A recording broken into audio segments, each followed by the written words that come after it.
Ashama arkafune naganko kan jaalalaaf kan kabajaaf bakkuma jirtanitti isinaa ta'u.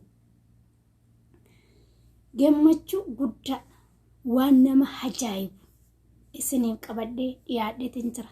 Anis margituu Oromoo YouTube jedhama.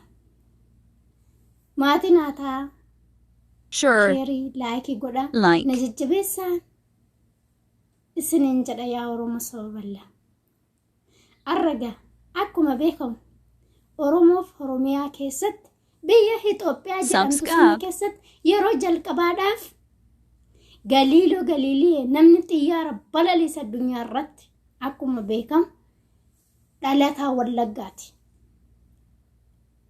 Nama Wallagga keessatti dhalatee ijoollee Wallagga keessatti dhalatee guddatee baratee xiyyaara addunyaa kan balaliisee kan darbe Galiiloo Galiiliiti. Arras ijoolleen Galiiloo Galiilii biqilaa obboleewwan lamaan biqilaaniif lalisaan xiyyaara oomishan waan ajaa'ibaati. Ijoollee Wallagga baa keessatti dhalatan arra biqilaa fi lalisaa Daani'el kan jedhaman xiyyaara addunyaa oomishanii jiran. Xiyyaara kana oomishanii balali'uullee eegalee jira. Xiyyaarri kun maali yoo jettan maqaa isaa Oromiyaa jedhanii itti moggaasan. Nama ajaa'ibaa, nama gammachiisaa. Egaa ijoolleen kun barattoota kutaa 11 mucaa umurii waggaa 18 fi 17 waan akkasiiti. Nama ajaa'iba, nama gammachiisa. Kanaafiyyuu ijoollota akkasii kana jajjabeeffachuun ilaala. Oromoon waa tokko lubbuu namaa malee wanta humuu hin dandeenye hin qabu. Dhugaa isiniin jedha. Lubbuu namaa waaqatu uumaa, waaqatu ajjeesa. Waaqatu fudhata, waaqatu uumaa, waaqatu fudhata. Waaqatu ajjeesas. Namni ajjeesuun lubbuu namaa dogongora. Dogongora guddaadha. Maaliif yoo jettan namatu uumametti lubbuu namaa kan uume Waaqayyoodha. Garuu Oromoon waan hedduu oomishuu danda'a. Diinagdee isaa gabbu'aadha malee. Arra ijoollota akkasii kana lalisaaf biqilaa addunyaatti beeksisuun dirqama keenya.